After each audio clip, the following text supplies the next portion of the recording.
saya Denanda Febriana dari Prodi Pendidikan Sejarah Universitas Jember. Nah, kita kali ini berada di video pembelajaran sejarah Indonesia. Kali ini aku bakal ajak kalian flashback di mana sebuah momen gede banget dalam sejarah Indonesia. Momen yang bikin Indonesia tuh berubah selamanya. Kalian tahu nggak? Kita bakalan membahas tentang runtuhnya Orde Baru atau detik-detik turunnya Soeharto dari kursi presiden setelah berkuasa lebih dari 30 tahun. Kedengarannya kayak cerita film ya, tapi ini nyata banget. Dan semua orang Indonesia pada waktu itu tuh ngerasain gimana panasnya suasana. Jadi ceritanya gini, pada tahun 1997 Asia ini terkena hantaman krisis moneter. Awalnya orang-orang mikir gini, nggak bakalan nih sampai ke Indonesia. Ternyata nyamber juga dong ke Indonesia. Rupiah yang tadinya stabil di sekitar 2.500 tiba-tiba jeblos jadi 4.000, 8.000, bahkan sempat 16.000 per dolar. Bayangin tuh, harga pada naik gila-gilaan. Banyak perusahaan yang bangkrut, banyak orang yang di PHK, dan juga harga beras, minyak semua jadi mahal. Nah, tentunya yang paling berat tuh rakyat kecil ya. Kalau ngomongin soal krisis, pasti yang paling kerasa soal krisis pangan ya. Padahal pada tahun 1996 produksi beras ini cukup tinggi loh, sekitar 159 kilo per kapita per tahun. Tapi karena harga beras mahal, daya beli turun, dan distribusi ini nggak merata, rakyat ini pastinya tetap kesulitan ya. Akibatnya banyak rakyat yang mengalami rawan pangan, gizi buruk yang meningkat, dan juga jumlah kemiskinan itu meningkat sampai 7,5 juta, dan anak-anak banyak yang terpaksa putus sekolah. Jadi jelas banget krisis ini bukan cuma soal angka keuangan, tapi juga menyangkut soal perut rakyat. Nah, pas kondisi kayak gini, rakyat di situ udah mulai sadar bahwa permasalahannya ini bukan cuma krisis global aja, akan tetapi masalah utamanya ada di dalam negeri, yaitu pada waktu itu ramai KKN, yaitu korupsi, kolusi, dan nepotisme. Semua orang pada waktu itu udah banyak banget yang ngomongin tentang KKN ini, jadi udah kayak rahasia umum lah. Nah, semua proyek-proyek besar dikuasai oleh keluarga cendana dan orang-orang terdekatnya. Di tengah situasi kayak gini nih, siapa yang pertama kali gerak? Mahasiswa. Nah kan, mahasiswa lagi yang menjadi motor perubahan. Mahasiswa dari Jogja, Bandung, Medan, mereka nih semua pada sampai ke Jakarta nih, semuanya pada turun ke jalan.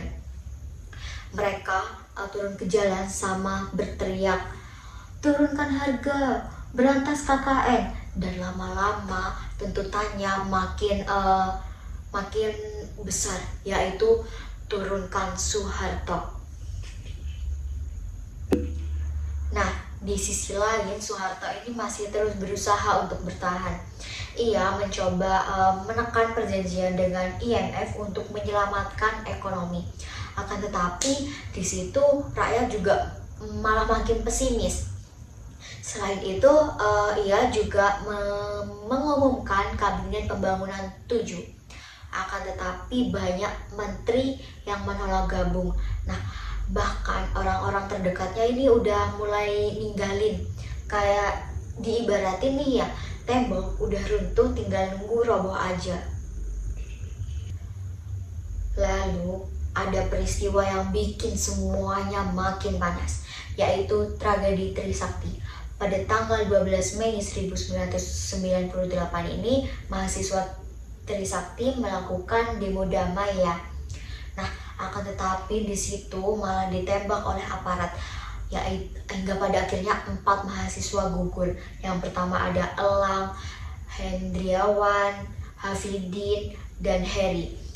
Mereka ini sangat muda banget ya, tapi nyawanya itu melayang gitu aja di tengah perjuangan. Nah, dari situ rakyat ini juga makin panas, makin marah besar. Setelah itu di Jakarta ini meledak banget. Kerusuhan gede-gedean, banyak toko dijarah, gedung dibakar, bahkan ratusan orang meninggal. Suasana waktu itu tuh benar-benar chaos. Tapi mahasiswa itu nggak mundur begitu aja. Dari situ justru mahasiswa makin berani. Hingga pada akhirnya puncaknya pada tanggal 18 Mei 1998, ribuan mahasiswa berhasil memasuki dan menduduki gedung DPR. Bisa bayangin nggak, gedung parlemen yang biasanya diisi oleh para pejabat, tiba-tiba banyak ribuan mahasiswa yang memasuki tempat itu dengan berteriak reformasi sambil kibarin bendera merah putih. Nah, dari situ tuh ya udah jadi simbol bahwa kekuasaan Soeharto ini udah nggak bisa ditahan lagi, udah nggak bisa bertahan lagi. Bahkan Harmoko yang jadi ketua MPR pada waktu itu, yang biasanya setia banget sama Soeharto ini, akhirnya bilang, demi persatuan bangsa, presiden sebaiknya mundur. Nah loh, kalau orang dalam sendiri bilang kayak gitu, otomatis KO dong, tandanya game over. Dan bener aja, pada tanggal 21 Mei 1998, Soeharto akhirnya mengumumkan pengunduran diri. Ia membacakan pernyataan singkat di Istana Merdeka. Di situ tuh ya suaranya berat, wajahnya capek. Setelah 32 tahun berkuasa, akhirnya selesai juga. Nah, jabatan presidennya ini langsung diserahkan kepada wakilnya, yaitu B.J. Habibie. Disitulah Indonesia mulai masuk ya ke era baru, yaitu era reformasi. Sekarang kalau kita mikir lagi, runtuhnya Orde Baru ini ngajarin banyak hal ya. Yang pertama, kekuasaan sebesar apapun bakal runtuh ketika rakyat udah mulai nggak ada kepercayaan lagi. Yang kedua, suara mahasiswa ini mempunyai kekuatan yang luar biasa. Dan yang ketiga, kita belajar bahwa ekonomi dan politik ini mempunyai hubungan yang erat. Kalau ekonomi nggak adil dan penuh korupsi, ujung-ujungnya meledak juga. Memang jalannya runtuhnya Orde Baru ini gak mudah ya, pastinya penuh luka, adanya krisis ekonomi, tragedi kemanusiaan, dan banyak korban. Tapi dibalik itu lahirlah era baru, yaitu era reformasi. Reformasi ini memberi kita kesempatan untuk mempunyai kebebasan pers, pemilu yang lebih demokratis, yaitu pemilu 1999, dan ruang buat rakyat untuk menentukan arah bangsa. Nah, sekarang pertanyaannya, kita udah benar-benar belajar belum dari masa itu? Atau sekarang pertanyaannya, kita udah belajar belum dari masa itu? Atau kita lagi ngulang kesalahan yang sama dengan wajah yang baru? Itulah cerita runtuhnya Orde Baru. Gak cuma sejarah kelam, tapi juga cerita tentang keberanian rakyat Indonesia. Semoga kita terus ingat ya, bahwa suara rakyat itu gak bisa dibungkam selamanya.